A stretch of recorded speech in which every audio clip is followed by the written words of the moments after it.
Gràcies, president. Senyores, senyors diputats, en primer lloc, haig de disculpar el conseller, m'ho va dir l'altre dia, amb aquest canvi d'horari que hem fet, doncs al conseller li ha estat impossible venir a escoltar aquesta moció i per tant ho faig. De fet, està avui anunciant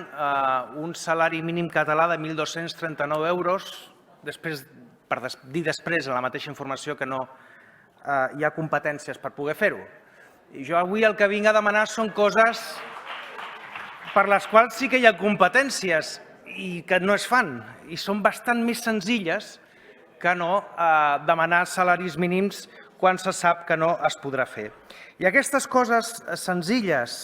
i importantíssimes perquè tenen a veure amb els 4 elements que el Partit dels Socialistes de Catalunya i el grup parlamentari de Socialistes Units per Avançar ens interessen fonamentalment, que són la infància, la garantia de rendes, la situació de l'atenció a la gent gran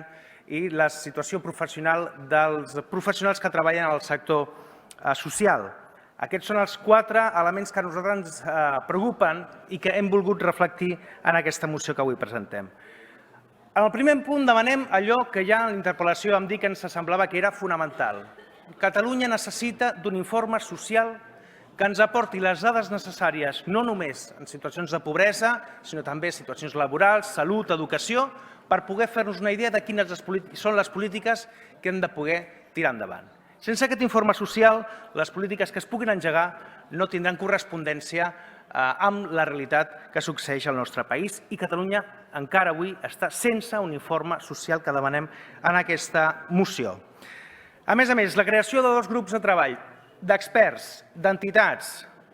d'organismes relacionats amb la infància per tal d'engegar polítiques que permetin reduir la situació de pobresa de la infància al nostre país i també de la gent gran, que ens permeti avançar-nos a com hauran de ser les polítiques d'aquí poc més de 20 anys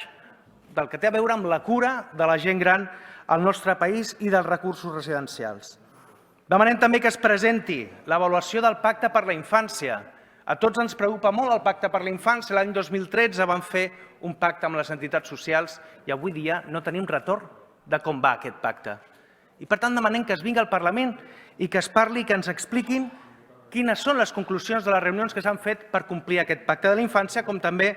el compliment de la llei d'infància, aquesta del 2010 que tots coneixem i que fa 9 anys que ni es desplega.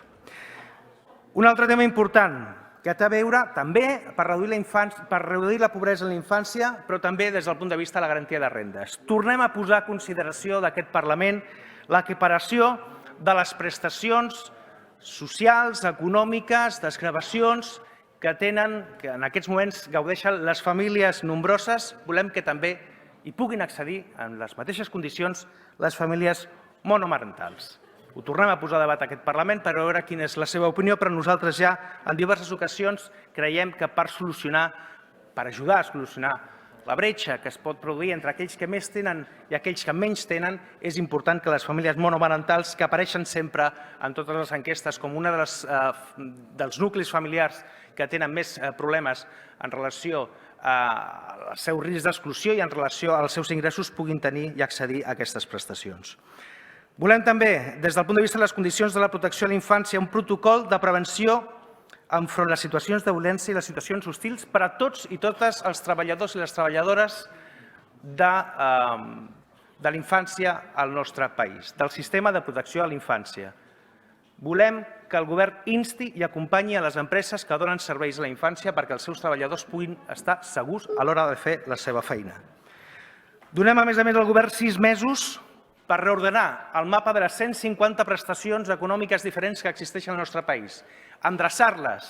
posar-les en ordre i fer-les eficaces, fer que la gent tingui menys problemes per accedir a les prestacions, fer-les més fàcils. Això és una promesa ja de fa 4 anys i que encara estem esperant i per aquestes sí que en tenim competències i finalment posar en marxa un projecte pilot de teleassistència avançada,